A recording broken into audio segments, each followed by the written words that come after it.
Hey guys, I'm cmasupra and welcome to another Company of Heroes 2 multiplayer video. I am playing as the Russians, my opponent is the Germans, and we are playing on Longerskaya winter map in all the snow you see on the ground. So if you remember back to my last Company of Heroes 2 video, it was about the German close air support doctrine, which was one of the two free doctrines you could get as a result of the Company of Heroes 2 versus Total War Rome 2 event that happened in February. The other doctrine, rather, that you could have gotten was the Soviet Advanced Warfare Tactics doctrine, and that is the doctrine I want to go over in this video. Now this game that happened in this video was not the best of games, but it does do a good job of showing off the doctrine, so I decided to show you guys this game. I actually had a lot of trouble getting good games with this doctrine because it was usually one-sided. Either I won really well or I lost really well. Really badly, I suppose. You don't lose well, you lose badly. There weren't any like really long games back and forth or anything like that, but this game does do a good job showing off the doctrine, so I decided to show you guys this game. So this doctrine, what you get with it is at 0 command points, you get the radio intercept ability, which lets you see what your opponent is building. Like you can see on the left side, Wehrmacht player has built grenadiers, and so I know that he has a grenadier squad on the field. I also saw earlier that he built his tier 1 building, whatever it's called. It gave me a notification about that. So what it really does is it has a random chance for every single thing that your opponent does. There's a chance that it will appear in your event queue on the left side, event feed, whatever it's called, on the left side above the minimap. And I found that a lot of things actually do appear, at least earlier in the game, not so much later in the game, unless I'm just missing it later in the game because so much is going on. I don't know. But it's just a chance it'll appear, so you won't see everything your opponent does, but you will see quite a decent amount of what your opponent does, and it can help you know what your opponent has on the field before it actually even hits the field. The second ability you get is Pepeshkas on your conscripts at 3 command points, so that's just your normal Pepeshkas. 5 CPs is conscript repair kits, same as usual. 9 CPs is a single T-34-85, and I have actually done the math on this. Very simple math to do. If you want to get 2 T-34-85s, it is actually more expensive to get 2 using this single T-34-85 call-in than it is to get the 2 that come in at the same time with the call-in that calls in both of them at the same time. It's like 20 fuel and 20 manpower more expensive per tank, I believe. I don't remember. I did the numbers earlier today. I don't remember the numbers right now, and I don't feel like checking. But it's not too much more expensive, but it is a decent amount expensive, so it's worth noting.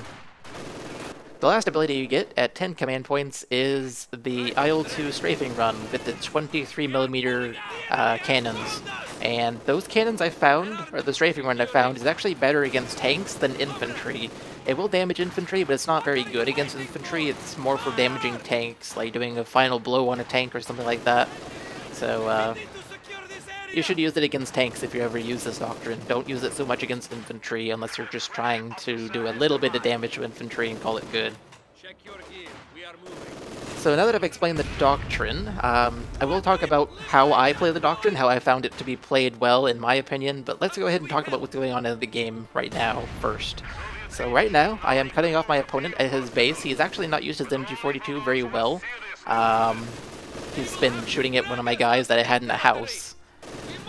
And there we go, I cut him off from the right side, I have most of the points on the left side. He is in a bad situation now already, and this is the early game. Now granted, the Soviets do have an early game advantage, so it's not the end of the world if you're playing as the Germans and you get pushed back in the early game by the Soviets, but he is pushed back pretty far. He has very little income going to his base right now. Here comes a flanking move on the MG. My opponent does have a mortar on the field. By the way, I don't know if I mentioned it, but the radio intercept ability comes at 0 command points, so you get it as soon as you choose this doctrine, even if it's at the very beginning of the game like I did. I don't know if I mentioned that, but it's at 0 CPs. Back to the game. This was a tough fight against these Pioneers. Pioneers are actually really good at close range now since the March deployment update.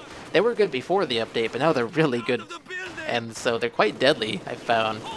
I wonder if Pyro Spam will become a valid strategy again, just like it was in update 1.71 in Vanilla Company of Heroes before opposing fronts came out. I wonder if it would be a valid tactic. I should try a pyro spam one day. I should totally do that. I should see if it's a valid tactic. I've actually had it used against me once, but it was not successful with him. He didn't really do it very well, so it wasn't a good test. I have pretty much the entire map this game. So anyways, since not much is going on in the game right now, let me explain how I personally play this Doctrine. So what I've found is the best way to play this Doctrine is to not build tier 2 and get stuff in it, not to build tier 1, get stuff in it. What I do is I just build conscript after conscript after conscript. I do conscript spam. And I found that actually works really well with this Doctrine because not the first ability, but the second and the third ability are both conscript related, and they expect you to have conscripts to use them on. They're Pepeshka abilities, so you can buy Pepeshkas on your conscript squads for 40 munitions per squad, and the conscript repair ability, so you can repair tanks with conscripts. So the early game, it does expect you to use conscripts, but you don't have to use only conscripts. You can use MGs, you can use mortars, you can use whatever you want. The Doctrine expects you to have conscripts though. So once the early game is done, once you've done your conscript spam in the early game, I've actually found that the conscript spam does a good job of winning in the early game, especially if you find Molotovs around the map. No, if you buy Molotovs at your HQ, it really helps solidify your early game lead. And then the Pepeshkas just the Pepeshkas help solidify your lead. And then Conscript Repair Kit helps if you do decide to tech up to tanks, which gets into the mid-game and the late game of this Doctrine. So, tanks. This Doctrine does give you the T-34-85 call-in that calls in only one tank. But you can use it as many times as you want, I believe. I know I've had 2 tanks at once. I've never tried 3. But anyways, it does give you that option, but it's a very late option. It's at 9 CPs. If you did not win in the early game very well, you will have to tech up and get your own tanks that are outside of your Doctrine. You'll have to get T-34-76s, or an SU-85M, or SU-76s if you're feeling risky. You'll have to get tanks of some kind on your own without the help of your Doctrine. The Doctrine will just let your conscripts repair your tanks, which is quite useful in the mid game because of how many conscripts you built in the early game. And that is why I like conscript spam with this Doctrine in the early game. Can I kill this guy? No, he gets away alive. Oh well. I am being mortared. So, I explained the mid-game with this Doctrine. You have to either tech up on your own or win severely in the early game to where your opponent won't have tanks in the mid-game. Towards the late game of the Doctrine, you do get your T-34-85s. Well, you get 1 anyway, depending on how many times you use the button. And you do get your strafing run that helps to kill tanks. It does a little bit of damage to tanks, not too much, but it does do noticeable damage. I will be using every single ability in this game, I believe. Yeah, I believe I used every single ability in this Doctrine in this game. That's why I decided to pick this game for you guys to show this Doctrine. So, I think that covers the Doctrine, really. I've explained each ability, I've explained how I personally see how it should be played in the early, mid, and late game. Like I said, conscript spam to either teching or more conscript spam, depending on how well you won the early game. And the Pepeshkas also really help you there. Molotovs also help. That Molotov, in case you're wondering what I was doing, I was throwing a Molotov on his retreat route, because fire does full damage to a retreating unit. It does not have the retreat modifier on it. That guy is running without moving his legs. So I was hoping the enemy would retreat, but he didn't retreat, because I lost the battle. I might lose this conscript squad. Don't die! And they died. Darn. Yes, the enemy has killed another infantry squad. So as you can see, we're 9.5 minutes into the game, and I am at almost 5 CPs. So the 9 CP T-34-85 is definitely a late game tank. I guess one of the weaknesses of this Doctrine is the fact that it doesn't have any late game heavy tanks. You will have to tech up on your own if you somehow end up in the late game. Like I said at the beginning of the video, though, this Doctrine kind of does a good job helping you prevent the late game from happening. Just like the German close air support does a really good job of doing that. This one kind of does a good job of it. So if you can use this Doctrine really effectively to prevent the late game from happening, then you don't have to tech up on your own. That's what happened in this game. I did a good job in the early game, so my opponent didn't have enough fuel to buy anything, and so everything was fine. The late game never happened in this game. But if you can't do that, then you will have to tech up and get your own tanks, because the T-3485 is rather weak at 9 CPs. If your opponent gets a Tiger or something like that, you're not going to have much of a chance against it, unless you have your own tanks, probably. I suppose it kind of depends on your playstyle, though. AT guns do work, I suppose. I suck with AT guns, though. I noticed my opponent did buy an artillery field officer. I've never actually found the use for those. I did try them out in a few games, maybe 4 games I tried them out in, and I just couldn't find a use for them. I don't remember what abilities they had it. I tried them out quite a while ago, but they seemed pretty useless to me. Maybe they fight better. I doubt they would fight better than like a Grenadier squad, though. It wouldn't make any sense. They're artillery people. They're not supposed to be in frontline combat. I don't know.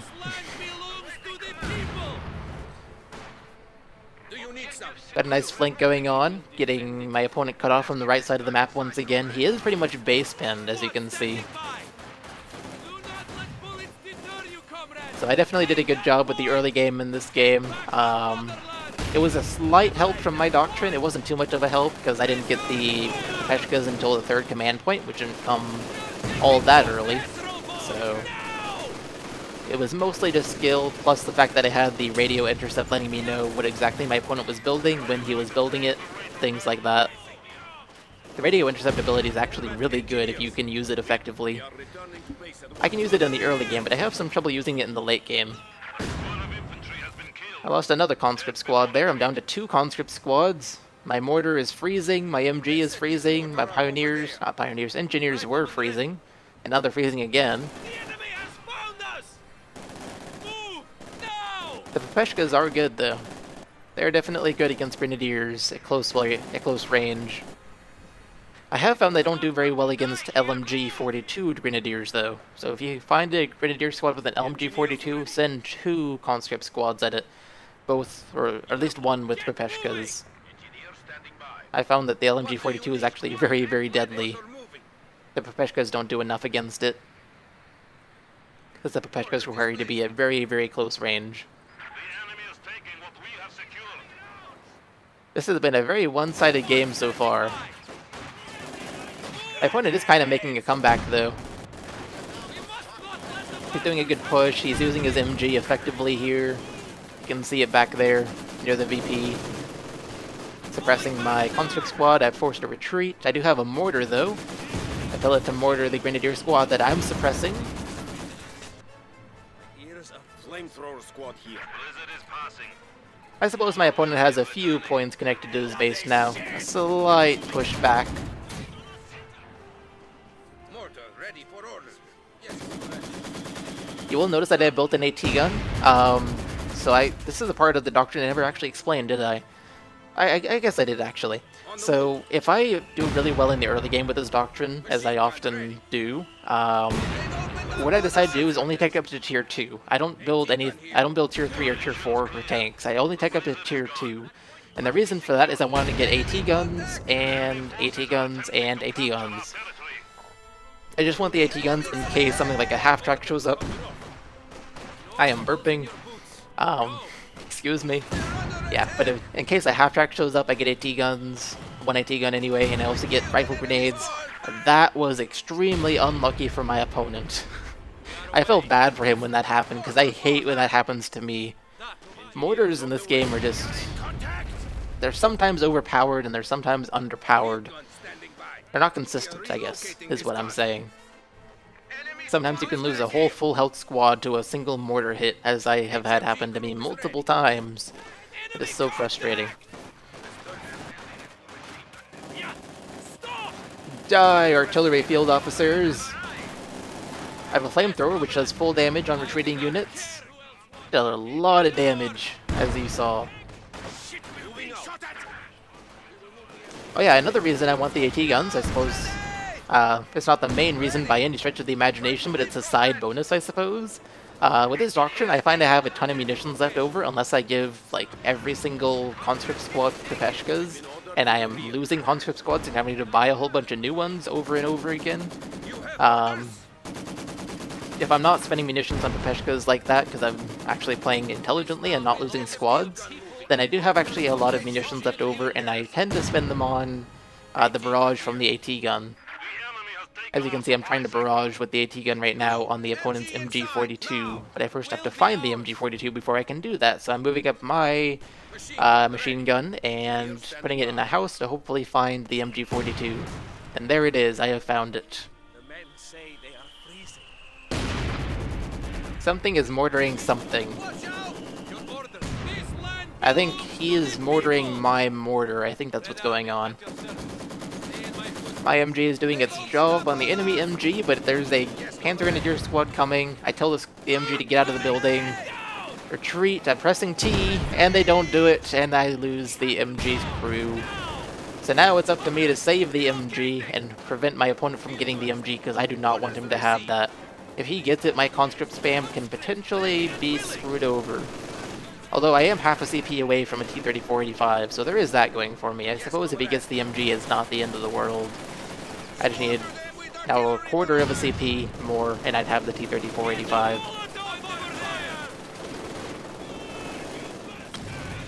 Molotov and the Panther Grenadier squad. T-34s are here. I call one in. Here we go. Final blow is coming. I'm barraging the MG42. That shot didn't do very much. Come on, kill the MG42. Oh, I guess he wasn't barraging my mortar. He was barraging where my MG was earlier. That's what he was doing. I don't know if I killed the MG42 or not, but he is pushing up on me with his Grenadier squads. So I have to back up my mortar, back up my AT gun, and send in the T-34. Now we do have conscript repair kits, because you get them before you get the T-3485. But I still don't want to take damage from a Panzerfaust, so I am being careful here. And T-3485s, in case you don't know, actually are really, really good against infantry. Surprisingly good. I'm always amazed at how good they are against infantry. I expect them to be bad against infantry all the time, because I think of it like the upgunned Sherman from Company of Heroes 1, where it became worse against infantry but better against tanks. But it's not like that at all. It's just a completely better version of the T-34-76 that's in Tier 3, the Tier 3 building, whatever it's called. So now I heard a vehicle on my opponent's side, and so I'm preparing for it. I don't know what it is. For all I know, it could be a Tiger, because he might have enough CPs to get a Tiger now. I don't know. So I'm kind of scared here, but at the same time, I have had most of the map for most of the game, so I'm not too worried. So I go exploring, I move my AT gun up and T-34 up, and I find that it's a Stug. Oh, no, a Panzer IV rather, not a Stug. It's a Panzer IV, so I'm not too worried now. I don't want to risk doing a solo T-34 versus Panzer IV, because I might lose that fight, so I try to stay in the cover of my AT gun to make sure the AT gun can help. This Pyro squad might die. No, they get to live another day. You guys get to live one more day, then I'll kill you. So now you can see me repairing with the conscripts, because I only have one. Oh, that hurt. Yeah. Mortars in this game. I only have one engineer squad. I don't know where it is. It might be doing something else. It might be like laying a mine or something. I don't know. But it's busy, so prepare with conscripts, because why not? I also called in another T-34, because I figured my opponent didn't have much of a counter to it, other than Panzerfausts. I've had most of the map for most of the game, so another T-34 should be good. Once again, I want to mention that I did not take up to Tier 3 and get my own tanks before the T-3485s this game, because I won in the early game quite significantly. And so I was not at risk of my opponent having tanks before my T-3485s showed up. I just want to mention that once again. So if you guys are playing with this Doctrine and you don't win significantly in the early game like I did this game, then you should take up and get tanks of your own, because otherwise you you won't have any tanks when your opponent gets tanks. At least I suppose that's the rule unless you can use AT guns. I cannot use AT guns very effectively, so I like tanks. Ooh, artillery field officers are down. Mortar is down. Yeah, these things are effective against infantry. Like I said, it really surprises me every time I see it. I'm just not used to it. Charging the enemy base. What a gutsy move. Let's see how this goes for me. He does have only one Panzer IV. I call in the strafing run, and I was hoping it would kill infantry, but this is where I realized, oh, it doesn't actually do much against infantry. It does more against tanks. Okay. So, I should use it against tanks then. Because as you might have seen, it slightly damaged the Panzer IV. It didn't do much to the infantry though, more just suppressed them than anything. This T-34 is a little bit too far forward. It's about to get Panzerfausted. That is not good. My other T-34 needs to start taking some damage, but it's not because it's too far back. Another Panzer IV shows up. Where is my AT gun? Bring it forward. I left my safety of the AT gun. I left the safety of the AT gun, rather. And I paid for it by losing my one of my T-34s. The one that had Bet 1 as well. Not good. So back up this T-34, use the AT gun that I have. One of my opponent's Panzer IVs are very low on health. I wish I could have killed it, but I didn't, because he went back into his base, and I'm not about to chase him with my T-34, because I'd lose the T-34 to his other Panzer IV if I did so. Mortar round. Ooh. I'm mortaring the Panzer Grenadier squad, which is on very low health. There's a good chance I can one-shot the rest of these guys if I get a lucky hit in the middle of them. Then there it is. There's the lucky hit I wanted. Hello there, Grenadier squad. You're gonna not AT grenade, you're gonna rifle grenade my AT gun, and AT gun is decrewed. That is actually very good for my opponent, because remember, he has 2 Panzer IVs, I am down to 1 T-34-85. I do have AT grenades. I bought AT grenades as a safety, because remember I didn't pick up 2 tanks on my own, I waited for the T-34-85. So, a single AT gun and AT grenades were my stopgap measure in case my opponent suddenly got tanks. Luckily he didn't get any before I did. But the fact that I actually had most of the map for most of the game and he still got a tank at the same time I did shows you just how late of a tank this is at 9 CPs. In case any of the other things I've said have not proven that to you.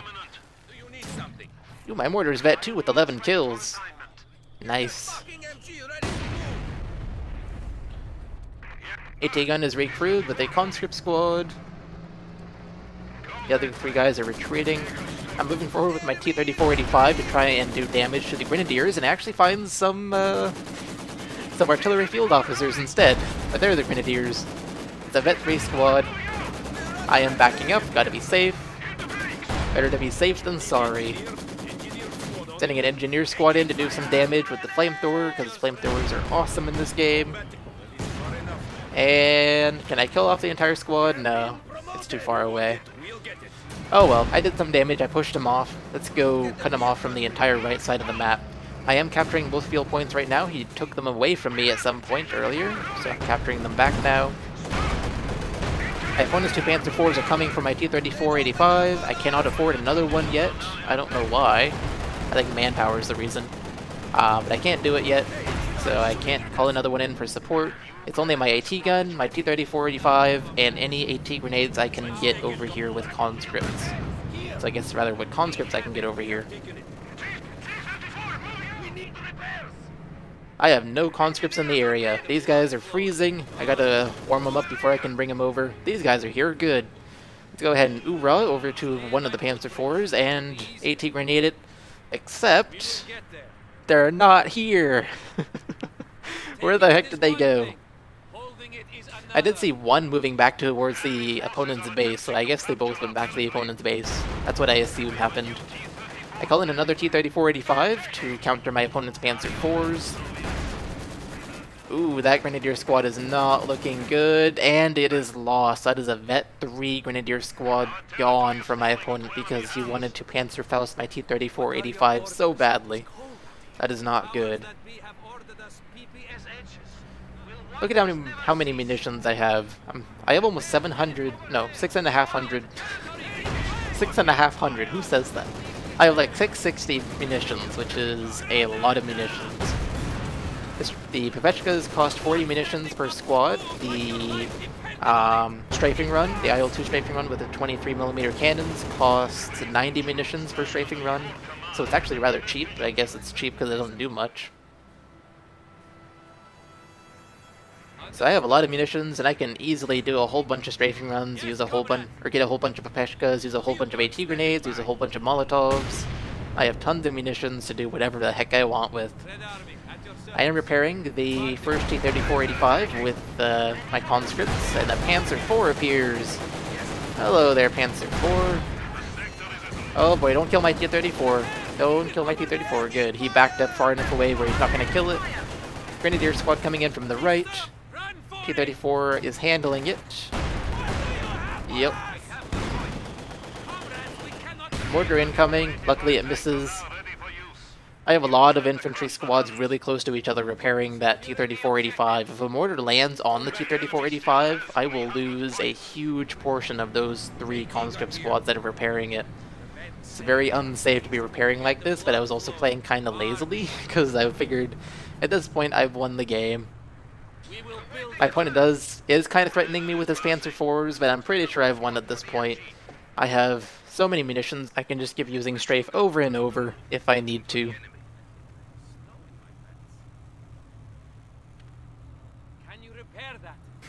I have so many squads repairing this T-34-85. And I can call in even another one, because you can see the button is not grayed out. So I think you can have unlimited T-34-85s. I haven't tested it though, so I can't say. Maybe the limit is 3 or something. Or 4. Maybe the limit's 10. You can have up to 10 T-34-85s. If you don't run out of pop cap first. I think they're 12 pop cap each. I could be wrong. I don't know. I don't pay attention to pop cap.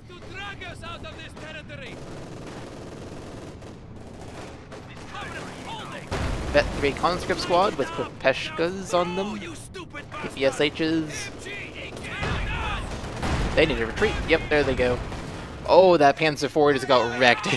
He got hit by an AT gun and 2 T-34-85s very, very rapidly. It took a ton of damage from that. Alright, time to charge him with the 2 T-34-85s now that it did so much damage to one of the Panzer IVs. MG-42 is dead. Mortar is about to die. There he goes. Where are those Panzer IVs? I don't know where they are. Let's move up this MG that I have on the right side, because I had it over there protecting the fuel. Ooh, strike incoming. Watch the strafing run. Watch the strafing run on the Panzer IVs. This will show you how good it is or how bad it is. There we go. The very last shot hits the low health Panzer IV and it dies, and my opponent gives up. He was just frustrated, and I don't blame him one bit. So that was a good demonstration of how strong or weak the strafe is. As you saw, it didn't do much. Most of the rounds just bounced off the Panzer IVs, but when it does penetrate, it does a bit of damage. And that Panzer IV was on its last legs, so it died when it got hit. Once again, we see one of the new bugs that was added in the March deployment update, unless it's not a bug and it's intentional, but you cannot see what your opponent had when you go to view the battlefield, sadly. So we don't know what he had, although we know it wasn't very much. We kind of saw it when I did the flyby with the strafing run. He had like a Panzer IV and a couple infantry squads. Not much compared to what I have left. So that is the video on the Russian Advanced Warfare Tactics Doctrine. I think I have done a good job explaining the doctrine, how I use it, how I think it should be used, how the abilities are. Like I said, the game wasn't that great, but it was a good game to show off the doctrine, which is the point of the video, of this video anyway. So, anyways guys, I hope you all enjoyed the video and found it helpful, and I will see you all in the next one. Bye guys. Like I said, you trade 50 fuel for 150 munitions, which is a really, really good ability. And that is, in my opinion, the main strength of this doctrine. Whenever I'm playing as the Germans, I often find, and this is very